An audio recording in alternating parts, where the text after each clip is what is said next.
여러분, 매일 밤 화장실 때문에 소중한 잠을 방해받고 계신가요? 혹시 저녁에 물 한 모금도 안 마시면 밤에 화장실 가는 횟수가 줄어든다는 이야기가 단지 속설이라고 생각하셨나요? 아니면 하룻밤에 2번 이상 잠에서 깨 화장실에 가는 것을 그저 나이 탓으로 여기고 계셨나요? 만약 그러셨다면 오늘 이 이야기를 끝까지 들어보신 후에 여러분의 생각은 완전히 바뀔 겁니다. 매일 밤 잠에서 깨 화장실을 다녀오는 일이 당연하다고 여기셨던 많은 분들, 그것이 사실은 여러분의 심장과 뇌 건강을 위협하는 심각한 경고 신호일 수 있다는 점을 오늘 확실히 알려드리겠습니다. 저는 10년 동안 신경과 전문의로 일하며 수많은 환자분들을 만났습니다. 그 중에서도 제 마음을 가장 아프게 했던 것은 야간뇨를 단순히 나이 탓으로만 여기며 방치하다가 안타깝게도 낙상으로 골절을 당하거나 만성적인 수면 부족으로 인해 고혈압과 치매 위험이 높아진 경우였습니다.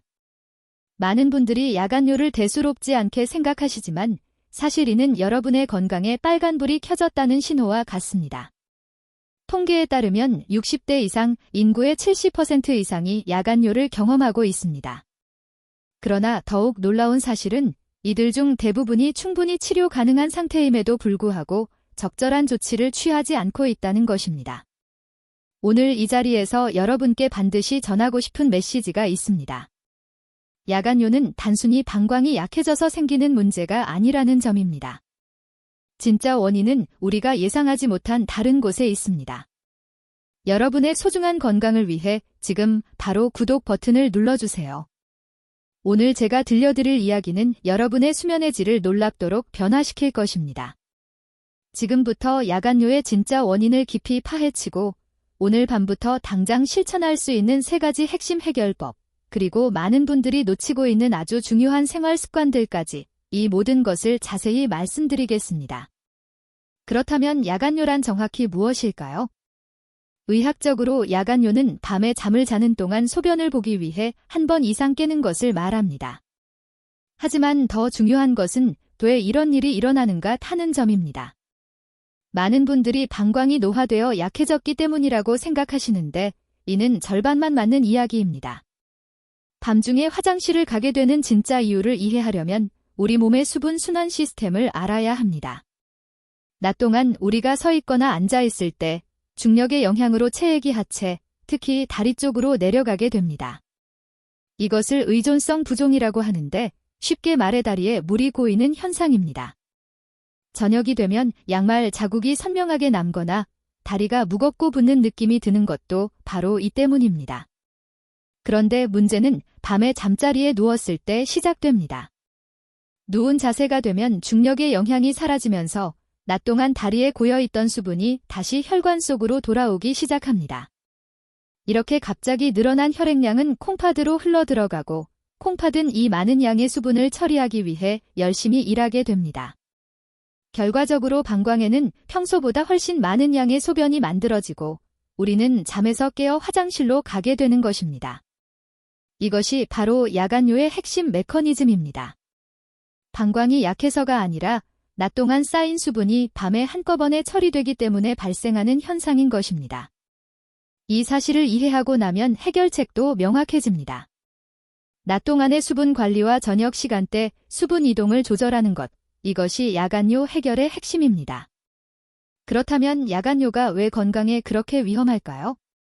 단순히 잠이 깨는 것을 넘어 우리 몸에 심각한 문제를 일으킬 수 있습니다. 수면은 우리 몸의 회복과 재생이 일어나는 아주 중요한 시간입니다. 특히 깊은 수면 단계에서는 성장 호르몬이 분비되고 면역 시스템이 강화되며 뇌에서는 낮 동안 쌓인 노폐물을 청소하는 작업이 진행됩니다. 하지만 야간뇨로 인해 이 소중한 수면이 방해받으면 어떻게 될까요? 첫째, 혈압이 올라갑니다.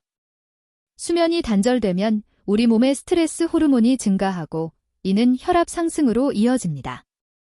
정상적으로는 밤에 혈압이 내려가야 하는데 야간뇨가 있는 분들은 이 자연스러운 혈압 하강이 일어나지 않습니다. 장기적으로 이것은 심혈관 질환의 위험을 크게 높입니다. 둘째, 인지 기능이 저하됩니다. 깊은 수면 중에 뇌는 기억을 정리하고 저장하는 작업을 합니다. 하지만 수면이 자주 끊기면 이 과정이 제대로 이루어지지 않아 기억력 감퇴와 집중력 저하가 나타납니다. 연구 결과에 따르면 만성적인 수면 장애는 치매 발생 위험을 증가시키는 것으로 알려져 있습니다. 셋째, 면역력이 떨어집니다.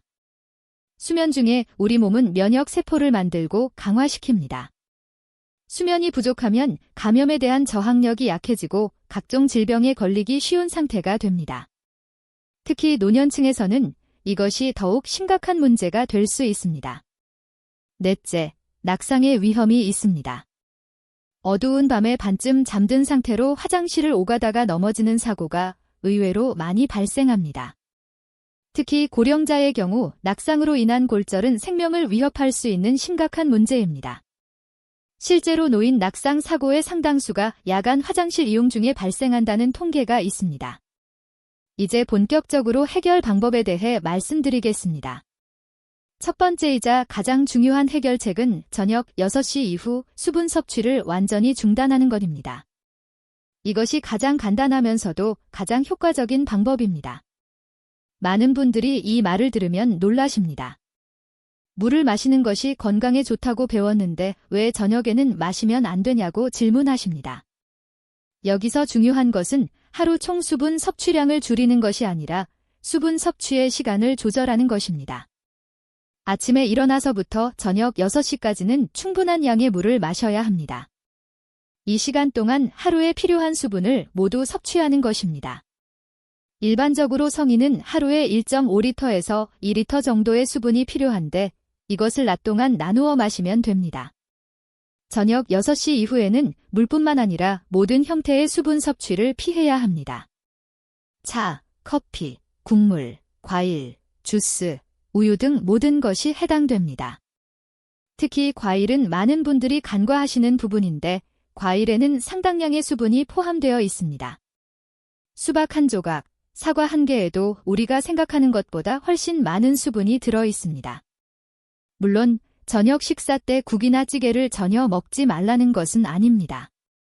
하지만 가능하다면 국물은 최소화하고 건더기 위주로 드시는 것이 좋습니다. 그리고 식사 후에는 추가로 물이나 차를 마시지 않는 것이 원칙입니다. 만약 목이 너무 마르다면 입을 헹구는 정도로만 하시고 삼키지 않는 것이 좋습니다. 여기서 한 가지 예외를 말씀드리자면 정말 참을 수 없을 정도로 목이 마를 때는 미지근한 보리차를 반 컵 정도만 드셔도 괜찮습니다. 하지만 이것도 가급적이면 저녁 8시 이전에 드시고 그 이후로는 완전히 금물입니다. 보리차는 이뇨 작용이 있어 오히려 소변을 늘릴 수 있으므로 양을 반드시 제한해야 합니다. 이 방법을 처음 시작하시는 분들은 적응하는데 며칠 정도 시간이 필요할 수 있습니다. 평소에 저녁 시간에 물을 많이 마시던 습관이 있다면 갑자기 중단했을 때 목이 마르고 불편할 수 있습니다. 하지만 이것은 일시적인 현상입니다. 우리 몸은 놀라울 정도로 적응력이 뛰어나서 일주일 정도만 지나면 새로운 패턴에 익숙해집니다. 두 번째 핵심 해결책은 잠들기 1시간 전에 다리를 올리는 것입니다. 이 방법은 제가 환자분들께 가장 많이 추천하는 방법 중 하나이고 실제로 효과가 매우 좋습니다.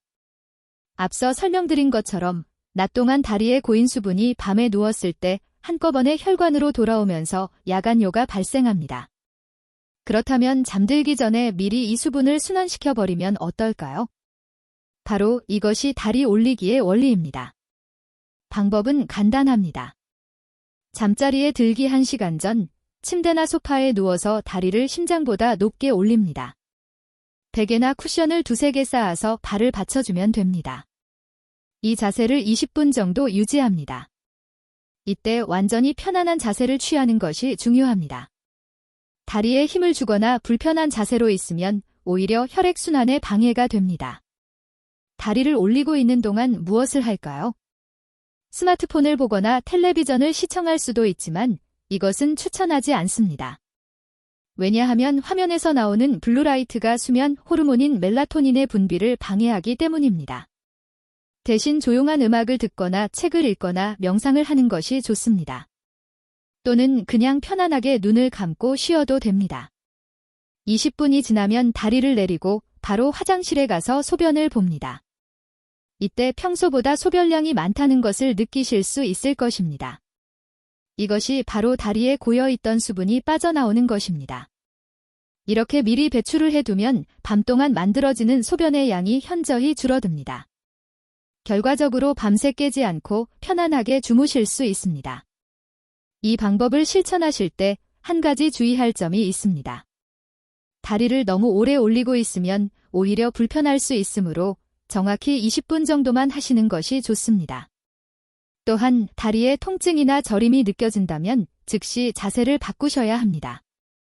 이 운동의 목적은 편안하게 수분을 순환시키는 것이지 다리에 무리를 주는 것이 아닙니다. 세 번째로 중요한 것은 저녁 식사의 구성입니다. 많은 분들이 간과하시는 부분인데 저녁에 무엇을 어떻게 먹느냐가 야간뇨에 큰 영향을 미칩니다. 가장 중요한 원칙은 싱겁게 먹는 것입니다. 나트륨, 즉 소금은 우리 몸에서 수분을 끌어당기는 성질이 있습니다. 저녁에 짠 음식을 먹으면 몸이 수분을 더 많이 보유하려고 하고 이것이 밤에 소변으로 배출되면서 야간뇨를 악화시킵니다. 따라서 저녁 식사는 가능한 한 담백하게 준비하셔야 합니다. 국이나 찌개보다는 구이나 찜 요리가 좋습니다. 반찬도 장아찌나 김치 같은 짠 음식은 피하고 나물이나 샐러드처럼 싱거운 반찬을 선택하는 것이 좋습니다. 만약 국물 요리를 드셔야 한다면 국물은 최소한만 드시고 건더기 위주로 드시는 것을 권장합니다. 또한 저녁 식사는 가능한 한 일찍, 늦어도 저녁 6시 이전에 마치는 것이 좋습니다. 늦은 시간에 식사를 하면 소화 과정에서 수분이 필요하게 되고 이것이 밤 동안의 소변량 증가로 이어질 수 있습니다. 저녁 식사 후 3시간에서 4시간은 공복 상태를 유지한 후 잠자리에 드는 것이 이상적입니다. 단 음식도 주의해야 합니다. 과일이나 주스, 달콤한 디저트는 당분이 많아 체내 수분 균형에 영향을 미칩니다. 당분 역시 나트륨과 비슷하게 수분을 끌어당기는 성질이 있어 저녁에 단 음식을 많이 먹으면 밤에 소변량이 늘어날 수 있습니다. 특히 과일은 건강에 좋다는 이유로 저녁에 많이 드시는 분들이 계신데 야간뇨가 있으신 분들은 과일도 낮 시간에 드시는 것이 좋습니다. 카페인이 들어있는 음료도 피해야 합니다. 커피, 녹차, 홍차, 에너지 음료 등에 들어있는 카페인은 이뇨 작용을 촉진시켜 소변을 늘립니다. 뿐만 아니라 카페인은 각성 효과가 있어 수면의 질을 떨어뜨립니다. 따라서 카페인 음료는 오후 2시 이전까지만 드시는 것이 좋습니다. 그 이후로는 카페인이 없는 허브차나 보리차를 선택하시되 역시 저녁 6시 이전에 드셔야 합니다. 알코올도 문제가 됩니다. 술을 마시면 이뇨 작용이 활발해져서 소변량이 증가합니다. 또한 알코올은 수면의 구조를 방해하여 깊은 잠을 방해합니다. 겉으로는 잠이 든 것 같아도 실제로는 얕은 수면만 반복되어 작은 자극에도 쉽게 깨게 됩니다. 방광이 조금만 차도 깨어나게 되는 것입니다. 따라서 야간뇨가 있으신 분들은 저녁 음주를 피하시는 것이 좋습니다. 이제 수면 환경과 습관에 대해 말씀드리겠습니다. 좋은 수면 환경은 야간뇨 개선에 큰 도움이 됩니다. 먼저 침실의 온도를 확인해 보세요. 너무 덥거나 추우면 수면이 방해받습니다. 이상적인 침실 온도는 섭씨 18도에서 20도 사이입니다. 이 온도가 우리 몸이 가장 편안하게 잠들 수 있는 온도입니다. 침실은 가능한 한 어둡게 유지해야 합니다. 빛은 우리 뇌에 낮이라는 신호를 보내 멜라토닌 분비를 억제합니다. 따라서 암막 커튼을 사용하거나 작은 불빛도 모두 차단하는 것이 좋습니다. 전자기기의 LED 표시등이나 시계의 불빛도 수면을 방해할 수 있으므로 가능하면 가려두거나 끄는 것이 좋습니다. 소음도 중요한 요소입니다. 조용한 환경이 숙면에 도움이 됩니다. 만약 주변이 시끄럽다면 귀마개를 사용하거나 백색 소음기를 활용하는 것도 좋은 방법입니다. 백색 소음은 불규칙한 소음을 가려주어 더 깊은 수면에 도움을 줍니다. 잠들기 1시간 전부터는 모든 전자기기를 끄는 것이 좋습니다. 스마트폰, 태블릿, 컴퓨터, 텔레비전 등의 화면에서 나오는 블루라이트는 우리 뇌를 각성 상태로 만듭니다. 블루라이트는 낮을 의미하는 빛이기 때문에 저녁에 이런 빛에 노출되면 우리 몸은 아직 낮이라고 착각하게 됩니다. 그 결과 멜라토닌 분비가 억제되고 잠들기가 어려워집니다. 대신 잠들기 전에는 책을 읽거나 부드러운 음악을 듣거나 가벼운 스트레칭을 하는 것이 좋습니다. 이런 활동들은 몸과 마음을 편안하게 만들어 자연스럽게 잠이 오도록 도와줍니다. 특히 스트레칭은 낮 동안 긴장된 근육을 풀어주고 혈액순환을 도와 숙면에 매우 효과적입니다.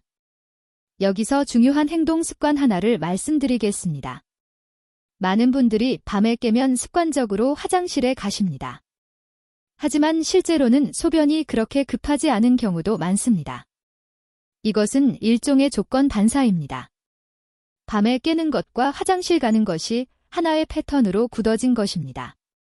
이 패턴을 끊는 것이 중요합니다.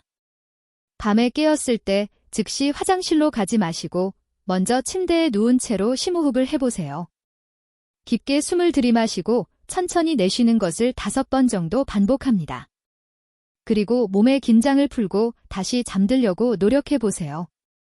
많은 경우 다시 잠들 수 있습니다. 물론 정말 소변이 급하다면 참지 마시고 화장실에 가셔야 합니다. 억지로 참는 것은 방광에 좋지 않습니다. 하지만 그렇지 않은 경우라면 다시 잠드는 연습을 해보시기 바랍니다. 처음에는 어려울 수 있지만 계속 시도하다 보면 점차 밤에 깨는 횟수가 줄어들 것입니다. 이제 방광과 골반 근육을 강화하는 방법에 대해 말씀드리겠습니다. 많은 분들이 간과하시는 부분인데 근육 강화는 야간요 개선에 매우 중요한 역할을 합니다. 특히 골반저 근육은 방광을 지지하고 소변 조절을 돕는 핵심 근육입니다. 이 근육이 약해지면 방광이 소변을 제대로 참지 못하게 되고 조금만 차도 급하게 느껴지게 됩니다. 골반저 근육 운동, 일명 케겔 운동은 누구나 쉽게 할 수 있습니다. 먼저 골반저 근육이 어디에 있는지 찾아야 합니다. 가장 쉬운 방법은 소변을 보다가 중간에 멈춰 보는 것입니다. 이때 사용되는 근육이 바로 골반저 근육입니다. 또는 항문을 조이는 느낌으로 생각하셔도 됩니다. 수도꼭지를 잠그듯이 아래쪽을 조이는 느낌이라고 표현할 수 있습니다. 운동 방법은 간단합니다. 편안하게 앉거나 누운 상태에서 골반저 근육을 5초 동안 수축시킵니다. 이때 배나 엉덩이, 다리에는 힘을 주지 않고 골반저 근육만 사용하는 것이 중요합니다. 5초가 지나면 천천히 힘을 빼고 10초 동안 휴식합니다. 이것을 10회 반복하는 것이 1세트입니다. 하루에 3세트, 즉 총 30회 정도 하시면 됩니다. 이 운동의 장점은 언제 어디서나 할 수 있다는 것입니다. 출근길 버스나 지하철에서 사무실 책상에 앉아서 텔레비전을 보면서도 할 수 있습니다. 다른 사람이 알아차릴 수 없으므로 부담 없이 실천할 수 있습니다. 처음에는 근육을 찾고 수축시키는 것이 어렵게 느껴질 수 있지만 며칠만 연습하면 금방 익숙해집니다. 효과를 보려면 최소 4주에서 6주 정도 꾸준히 해야 합니다. 근육이 강화되는 데는 시간이 필요하기 때문입니다. 하지만 한번 강화된 근육은 계속 유지 운동만 해주면 오랫동안 효과가 지속됩니다. 많은 환자분들이 이 운동만으로도 야간요가 현저히 개선되었다고 말씀하십니다. 다음으로 심리적 요인에 대해 말씀드리겠습니다. 스트레스와 불안은 방광을 더 예민하게 만듭니다. 긴장하면 화장실이 자주 가고 싶어지는 경험, 다들 한 번쯤 해보셨을 것입니다. 이것은 우리의 자율신경계가 스트레스에 반응하면서 방광을 자극하기 때문입니다. 만성적인 스트레스 상태에 있으면 방광이 항상 과민한 상태가 되어 조금만 소변이 차도 급박한 느낌을 받게 됩니다. 따라서 마음을 편안하게 유지하는 것이 중요합니다. 가장 효과적인 방법 중 하나는 호흡 명상입니다. 하루에 5분만 투자해서 깊은 호흡을 하는 연습을 해보세요. 편안한 자세로 앉아서 눈을 감고 천천히 코로 숨을 들이마시고 입으로 내쉽니다. 들숨은 4초, 날숨은 6초 정도가 적당합니다. 이렇게 하면 부교감 신경이 활성화되어 몸과 마음이 이완됩니다. 명상이 어렵다면 단순히 심호흡만 해도 좋습니다. 아침에 일어나서 점심시간에 그리고 잠들기 전에 각각 5분씩 깊은 호흡을 하는 습관을 들이세요. 이것만으로도 스트레스 호르몬이 감소하고 방광의 예민함이 줄어듭니다. 또한 수면의 질도 개선되어 밤에 깨는 횟수가 줄어들 것입니다. 햇볕의 중요성도 말씀드려야겠습니다. 많은 분들이 모르시는 사실인데 햇볕은 야간요와도 관련이 깊습니다. 햇볕을 쬐면 우리 몸에서 비타민 D가 만들어집니다. 비타민 D는 단순히 뼈 건강에만 좋은 것이 아닙니다. 근육 기능, 면역 기능, 기분 조절 등 다양한 역할을 합니다. 특히 방광과 골반 근육의 건강에도 영향을 미칩니다. 또한 햇볕은 우리 몸의 생체 리듬을 조절합니다. 아침에 햇볕을 쬐면 우리 뇌는 낮이라는 것을 인식하고 밤에 멜라토닌을 분비할 준비를 시작합니다. 이렇게 생체 리듬이 정상화되면 수면의 질이 좋아지고 자연스럽게 야간요도 개선됩니다. 반대로 하루 종일 실내에만 있으면 생체 리듬이 흐트러져 수면 문제가 생기기 쉽습니다. 따라서 매일 아침 30분 정도 햇볕을 쬐는 것을 권장합니다. 가능하다면 가벼운 산책을 하면서 햇볕을 쬐는 것이 가장 좋습니다. 운동 효과도 없고 햇볕도 쬐니 일석이조입니다. 만약 바쁜 일정으로 산책이 어렵다면 출근길에 한두 정거장 일찍 내려서 걷는 것도 좋은 방법입니다. 이제 하루 일과를 어떻게 구성할지 구체적으로 말씀드리겠습니다.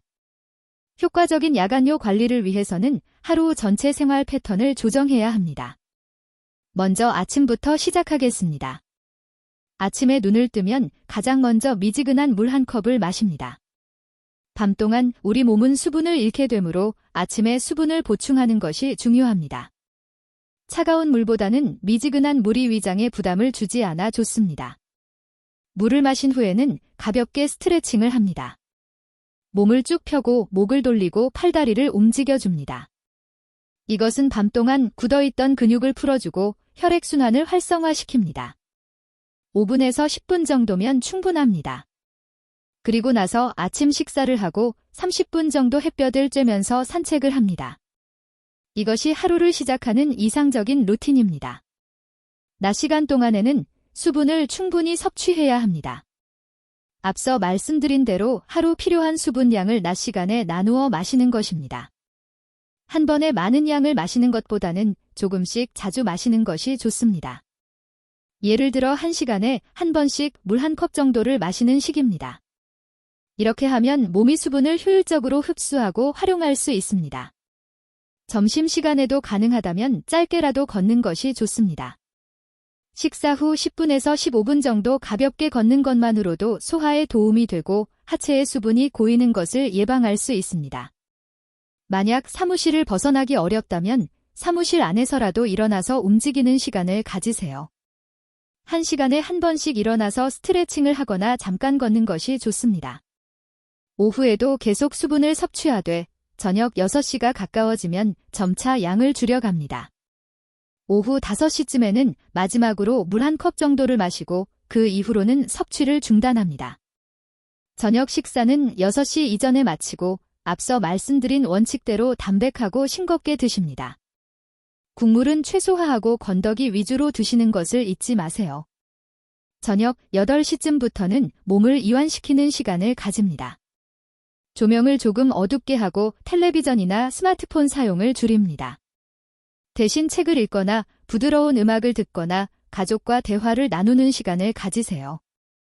이렇게 하면 자연스럽게 몸이 잠잘 준비를 하게 됩니다. 잠들기 1시간 전인 9시쯤에는 다리 올리기를 실천합니다. 20분 동안 다리를 올리고 있으면서 호흡 명상을 함께하면 더욱 효과적입니다. 다리 올리기가 끝나면 화장실에 가서 소변을 보고 그 다음에는 잠들 준비를 합니다. 이를 닫고 세수를 하고 편안한 잠옷으로 갈아입습니다. 10시쯤 침대에 누우면 5분 정도 심호흡을 하면서 몸의 긴장을 풉니다. 머리끝부터 발끝까지 하나씩 이완시키는 느낌으로 호흡합니다. 그리고 자연스럽게 잠이 올 때까지 기다립니다. 억지로 잠들려고 하지 말고 편안한 마음으로 기다리는 것이 중요합니다. 이것이 야간요 관리를 위한 하루의 완벽한 루틴입니다. 실제 사례를 하나 말씀드리겠습니다. 대전에 사시는 68세 김모 씨는 5년 넘게 야간요로 고생하셨습니다. 매일 밤 서너 번 화장실을 가느라 제대로 잠을 이루지 못했고, 낮에는 피곤하고 기운이 없었습니다. 혈압도 점점 높아져서 약을 먹기 시작했고, 건망증도 심해져서 가족들이 걱정할 정도였습니다. 병원을 여러 곳 다니며 검사를 받았지만 특별한 이상은 발견되지 않았습니다. 전립선도 정상이고 방광 기능도 나쁘지 않다는 진단이었습니다. 의사들은 노화 현상이니 참고 살라고만 했습니다. 김 씨는 점점 더 좌절하고 우울해졌습니다. 밤마다 화장실을 오가는 것이 너무 힘들었고, 이제는 물조차 마시기가 두려웠습니다. 그러던 중 제 진료실을 찾아오셨고, 저는 김 씨께 오늘 말씀드린 방법들을 알려드렸습니다. 처음에는 반신반의했지만 다른 방법이 없었기에 열심히 실천하셨습니다. 저녁 6시 이후 수분 섭취를 완전히 중단하고 매일 저녁 다리 올리기를 실천했습니다. 저녁 식사도 싱겁게 바꾸고 아침마다 30분씩 산책을 시작했습니다. 2주가 지나자 변화가 나타나기 시작했습니다. 밤에 화장실 가는 횟수가 서너 번에서 2번으로 줄었습니다. 한 달 후에는 한 번만 가거나 어떤 날은 아예 깨지 않고 아침까지 잤습니다. 김 씨는 몇 년 만에 처음으로 개운한 아침을 맞이했다고 말씀하셨습니다. 낮에도 기운이 나고 기억력도 좋아졌으며 혈압도 안정되기 시작했습니다. 3개월이 지난 지금, 김 씨는 거의 매일 밤 깨지 않고 주무십니다. 가끔 한 번 깰 때도 있지만 예전처럼 서너 번 깨는 일은 없습니다. 삶의 질이 완전히 달라졌다고 말씀하십니다. 낮에는 활기차게 생활하고 밤에는 푹 자고 가족들과의 관계도 좋아졌습니다.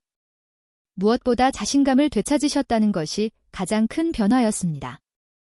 이 방법들을 실천하실 때 몇 가지 팁을 드리겠습니다. 첫째, 급하게 변화를 기대하지 마세요. 우리 몸이 새로운 패턴에 적응하는 데는 시간이 필요합니다. 최소 2주, 가능하면 4주 정도는 꾸준히 실천해 보세요. 처음 며칠은 오히려 불편할 수 있습니다. 저녁에 물을 마시지 못해 목이 마를 수도 있고 새로운 루틴에 적응하기 어려울 수도 있습니다. 하지만 포기하지 마시고 계속해 보세요. 둘째, 기록을 남기세요. 매일 밤 몇 번 깼는지, 낮에 얼마나 컨디션이 좋았는지 간단하게 메모하세요. 이렇게 하면 자신의 진전 상황을 객관적으로 볼 수 있고 동기부여도 됩니다. 작은 변화라도 기록으로 남기면 큰 힘이 됩니다. 또한 어떤 날 더 좋았고 어떤 날 안 좋았는지 비교해보면 자신에게 맞는 방법을 찾는 데 도움이 됩니다. 셋째, 가족의 지지를 받으세요. 혼자서 하는 것보다 가족이 함께 도와주면 훨씬 쉽습니다. 저녁 식사를 준비하는 가족에게 싱겁게 요리해달라고 부탁하고 저녁에 물을 권하지 말아달라고 미리 말씀해 두세요. 함께 사는 배우자가 있다면 자신의 노력을 이해하고 응원해달라고 이야기하세요. 가족의 응원은 큰 힘이 됩니다. 넷째, 완벽을 추구하지 마세요. 가끔은 규칙을 어기는 날이 있을 수 있습니다. 친구들과의 모임에서 저녁에 물을 마실 수도 있고 특별한 날 저녁 늦게 식사를 할 수도 있습니다. 그럴 때 자책하지 마세요. 다음 날부터 다시 원칙을 지키면 됩니다. 중요한 것은 전체적인 패턴이지 하루하루의 완벽함이 아닙니다. 다섯째, 자신에게 맞게 조정하세요. 제가 말씀드린 방법들은 일반적인 지침입니다. 사람마다 상황이 다르고 몸의 반응도 다릅니다. 예를 들어 어떤 분은 저녁 5시 이후 수분 섭취를 중단하는 것이 더 효과적일 수 있고 어떤 분은 다리 올리기를 30분 하는 것이 더 좋을 수 있습니다. 자신의 몸과 상황에 맞게 조정해 가면서 최적의 방법을 찾으세요. 하지만 이 모든 노력에도 불구하고 개선이 없다면 반드시 의사와 상담하셔야 합니다. 야간요의 원인은 다양합니다. 전립선 비대증, 방광염, 당뇨병, 신부전, 수면 무호흡증 등 다른 질환이 숨어 있을 수 있습니다. 특히 다음과 같은 증상이 동반된다면 즉시 병원을 방문하세요. 소변을 볼 때 통증이 있거나 소변에 피가 섞여 나온다면 방광이나 요로 문제가 있을 수 있습니다. 소변 줄기가 약하거나 시원하게 나오지 않는다면 전립선 문제일 수 있습니다. 갈증이 심하고 소변이 비정상적으로 많다면 당뇨병을 의심해 볼 수 있습니다. 다리가 심하게 붓거나 숨이 차다면 심장이나 콩팥 문제일 수 있습니다. 또한 코를 심하게 골거나 수면 중 호흡이 멈추는 것 같다는 이야기를 들었다면 수면 무호흡증일 가능성이 있습니다. 수면 무호흡증은 야간뇨의 흔한 원인 중 하나입니다. 이런 경우에는 반드시 전문의 진료를 받아야 합니다. 오늘 말씀드린 방법들은 1차적인 관리 방법이지 모든 경우에 적용되는 만능 해결책은 아닙니다. 여러분, 야간뇨는 그냥 참고 살아야 하는 노화 현상이 아닙니다. 충분히 개선될 수 있는 문제이며 여러분의 건강을 지키는 중요한 열쇠가 될 수 있습니다. 오늘 제가 말씀드린 3가지 핵심을 기억하시나요? 첫째, 저녁 6시 이후 수분 섭취 중단.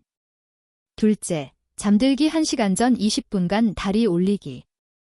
셋째, 저녁 식사는 싱겁고 담백하게. 이 3가지만 꾸준히 실천하셔도 큰 변화를 경험하실 수 있습니다. 여기에 골반저 근육 운동, 스트레스 관리, 규칙적인 생활 패턴까지 더하면 더욱 확실한 효과를 보실 수 있습니다. 중요한 것은 꾸준함입니다. 하루 이틀 해보고 포기하지 마세요. 최소 2주, 가능하면 1달 이상 꾸준히 실천해보세요. 여러분의 몸은 반드시 변화에 반응할 것입니다. 여러분은 자신의 건강의 주인입니다. 나이가 들었다고 어쩔 수 없다고 포기하지 마세요. 오늘 밤부터 당장 실천할 수 있는 방법들이 있습니다. 저녁 6시 이후 물을 마시지 않는 것, 잠들기 전 다리를 올리는 것, 이것만으로도 시작할 수 있습니다. 작은 변화가 모여 큰 변화를 만듭니다. 이 내용이 도움이 되셨다면 여러분의 소중한 가족과 친구들에게도 공유해주세요. 야간뇨로 고생하시는 분들이 주변에 많이 계실 것입니다. 이 정보가 그분들에게도 도움이 될 수 있습니다. 그리고 댓글에 여러분의 다짐 한 줄을 남겨주세요. 오늘부터 무엇을 실천하실 건지, 어떤 변화를 기대하시는지 함께 나눠주시면 서로에게 큰 힘이 됩니다. 건강한 수면은 건강한 삶의 시작입니다. 밤에 푹 자고 아침에 개운하게 일어나는 것, 이것이 우리 모두가 누려야 할 당연한 권리입니다. 오늘 이 시간이 여러분의 삶을 바꾸는 시작점이 되기를 진심으로 바랍니다. 구독과 좋아요는 더 많은 분들에게 이 유익한 정보를 전하는 데 큰 도움이 됩니다. 여러분의 건강한 미래를 위해 함께 노력하겠습니다. 마지막으로 한 가지 말씀드리고 싶은 것은 오늘 제가 말씀드린 내용은 교육 목적으로 제공된 일반적인 정보입니다. 개인의 건강 상태에 따라 적합한 방법이 다를 수 있으므로 심각한 증상이 있거나 다른 질환이 의심되는 경우에는 반드시 전문의와 상담하시기 바랍니다. 여러분 모두 건강하시고 오늘 밤부터 편안한 잠 주무시기를 바랍니다. 감사합니다.